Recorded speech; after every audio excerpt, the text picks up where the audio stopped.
बिस्मिल्लाहिर्रहमानिर्रहीम। आप देख रहे हैं कश्मीर एक्सप्रेस डिजिटल में हूँ जाहिद तबस्सुम। 30 जून को इस्लामाबाद में वज़ीर आज़म पाकिस्तान मियां मोहम्मद शहबाज शरीफ के साथ सदर मुस्लिम लीग नून आज़ाद कश्मीर शाह गुलाम कादर की मौजूदगी में संटोरस माल के जो CEO हैं सरदार यासर अलियास की मुलाकात का गुज़श्ता रात ड्राप से हो गया। 30 जून को जब वज़ीर आज़म पाकिस्तान के साथ सरदार यासर अलियास की मुलाकात हुई तो मुस्लिम लीग नून आज़ाद कश्मीर ने यह तासर देने की कोशिश की कि सरदार यासर अलियास को वज़ीर आज़म पाकिस्तान का मामून खुसूसी या मशीर बनाया जाएगा सियासत के हवाले से। इस खबर ने पूरा सोशल मीडिया और ट्विटर पर एक टॉप ट्रेंड की हैसियत अख्तियार कर गया और मुख्तलिफ चेमा गोइयाँ भी शुरू हो गई कि सरदार यासर अलियास का नोटिफिकेशन किस वक्त जारी किया जाएगा। और ये बात चलते चलते तकरीबन एक हफ़्ते बाद गुज़श्ता रात वज़ीर आज़म पाकिस्तान के दफ्तर से जो उनके एडवाइज़र हैं और उनकी जानब से एक नोटिफिकेशन सोशल मीडिया पर जिसमें ये बताया गया कि सरदार यासर अलियास को वज़ीर आज़म पाकिस्तान का कोऑर्डिनेटर मुकर्रर कर दिया गया। और वो कोऑर्डिनेटर जो अज़ाज़ी कोऑर्डिनेटर हैं जिनके कोई अख्तियारात नहीं हैं और जिनको जो एक वज़ीर आज़म पाकिस्तान के एडवाइज़र जो उन्होंने नोटिफिकेशन किया जिसकी कोई आइनी और कानूनी हैसियत नहीं है। पाकिस्तान मुस्लिम लीग नून ने मारूफ कारोबारी शख्सियत सरदार यासर अलियास के साथ हाथ किया और उनके साथ जो मामून खुसूसी का और मशीर का जो वादा किया था और इसकी सोशल मीडिया पर ट्विटर पर धूम के बाद जो चीज़ सामने आई वो अज़ाज़ी कोऑर्डिनेटर का नोटिफिकेशन जो है ना सामने आया। इसकी ज़रूरत क्यों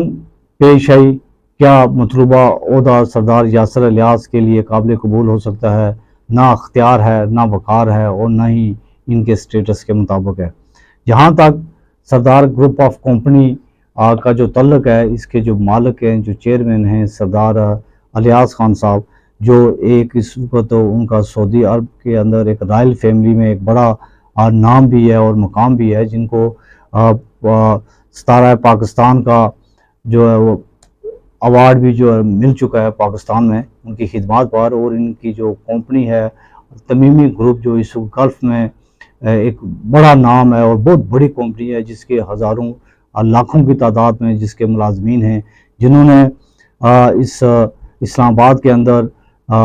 एक बड़ा शॉपिंग मॉल संटोरस मॉल के नाम से जो बनाया, जो तकरीबन 2006 में इसकी तामीर शुरू हुई और 17 फरवरी 2013 को इसकी ओपनिंग हुई और 2015 में ये प्रोजेक्ट तकरीबन 450 मिलियन अमेरिकी डॉलर से ये मुकम्मल हुआ। कारोबार के लिहाज से पूरे पाकिस्तान और बैरूनी दुनिया में इनका कारोबार है और इनके अरबों रुपए के जो इस वक्त असासे पूरी दुनिया के अंदर मौजूद हैं और इस फैमिली का एक बड़ा नाम है। लेकिन जो मुस्लिम लीग नून ने जो इनके साथ एक ड्रामा किया, जो इनके साथ एक हाथ किया, जो एक शरीफ आदमी की जो तजलील की, और मैं ये समझता हूँ कि ये अगर इस आर्डर के ऊपर अगर गौर किया जाए तो एक बड़ी कारोबारी जो शख्सियत है इसके साथ ये सरासर ज़्यादती है। हमेशा सरकारी जो आर्डर्स होते हैं वो या डिप्टी सेक्रेटरी करता है या सेक्शन ऑफिसर के दस्तखतों से जारी होते हैं, लेकिन ये आर्डर वज़ीर आज़म के एडवाइज़र ने जारी किया और जिसमें ये लिखा गया है कि वज़ीर आज़म की ख्वाहिश है कि तमाम मुतल्लिका जो डिपार्टमेंट हैं इनके साथ तामुन करें, उन्होंने हुक्म नहीं दिया। तो ये एक सरदार यासर अलियास के लिए ये जो ओहदा लेना क्या ये काबिल कबूल है? ये इसको ले सकते हैं? ये इनके स्टेटस के मुताबिक है या जो जहाँ इनका ख़ानदान खड़ा है उसके वाले से ये इनको ये अपना ओहदा कायम रखना चाहिए या इसे छोड़ देना चाहिए? क्योंकि जो बात समझ आ रही है, जो आम तासर है मार्केट के अंदर सोशल मीडिया पर, वो यही है कि साबिक़ वज़ीर आज़म आज़ाद कश्मीर सरदार तनवीर इलियास ने जब कुछ दिन कबल पाकिस्तान पीपल्स पार्टी में शमूलियत अख्तियार की और उनकी शमूलियत के बाद पाकिस्तान पीपल्स पार्टी में जो मेंबरान असम्बली हैं वो तकरीबन 4 के करीब उन्होंने शमूलियत अख्तियार की और मज़ीद लोगों ने मेंबरान असम्बली ने पाकिस्तान पीपल्स पार्टी में शमूलियत अख्तियार करनी थी। जब उनकी जो शोहरत थी وہ ایک پیک پر جا رہی تھی اور پورے آزاد کشمیر میں پاکستان پیپلز پارٹی کا جو ہے نا ایک طوطی بول رہا تھا، اس دوران ایک ایسا یہ کام کیا گیا جس میں اس کا بیلنس کرنے کی کوشش کی گئی کہ سردار یاسر الیاس کو وزیر اعظم پاکستان کا معاون خصوصی بنایا جا رہا ہے۔ ایک تصویر سوشل میڈیا پر وائرل کی گئی، لیکن ایک ہفتے بعد اس کا ڈراپ سین ہوا اور بجائے کہ انہیں معاون خصوصی یا وزیر اعظم پاکستان کا مشیر بنانے کے ایک اعزازی کوارڈینیٹر لگا دیا گیا۔ جہاں تک سردار یاسر الیاس کا اور ان کے خاندان کا تعلق ہے، اگر سردار یاسر الیاس جس پوزیشن میں آج موجود ہیں، جو اللہ تعالیٰ نے ان کو عزت اور احترام دیا ہے، اس خاندان کو دیا ہے، ان کے لیے کسی بھی ملک کا وزیر اعظم یا صدر بھی بننا ایک عام سی بات ہے۔ اس میں کوارڈینیٹر پر اتفاق کرنا یہ چیز سمجھ سے بالا تر ہے، کیونکہ مسلم لیگ نون نے پاکستان پیپلز پارٹی کا توڑ نکالنے کے لیے ان کو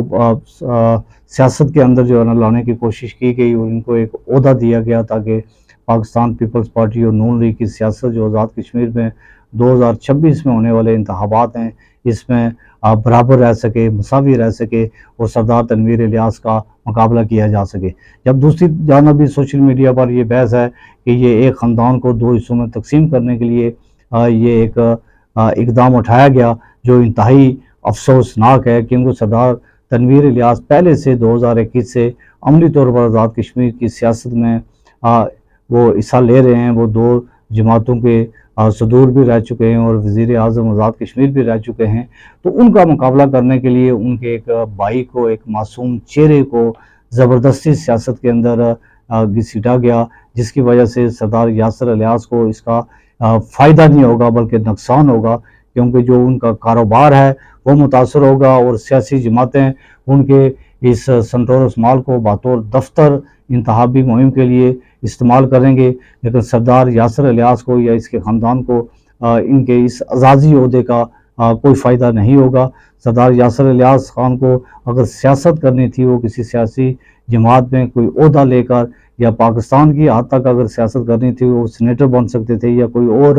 عہدہ لے سکتے تھے، ان کے لیے عہدوں کی کمی نہیں تھی، لیکن بظاہر یہ لگ رہا ہے، جو سمجھ آ رہی ہے کہ سردار تنویر الیاس خان کا آئندہ 2026 کے انتخاب میں اور آزاد کشمیر کی سیاست میں دوبارہ متحرک ہونا، پاکستان پیپلز پارٹی میں شمولیت اختیار کرنا، متحرک کردار ادا کرنا، اس کو روکنے کے لیے یہ اقدام اٹھایا گیا۔ اس کا سردار یاسر الیاس کو فائدہ نہیں ہوگا، نقصان ہوگا، اور سردار یاسر الیاس جو سنٹورس مال کے CEO ہیں، انہیں بھی یہ سوچنا چاہیے، اتنی بڑی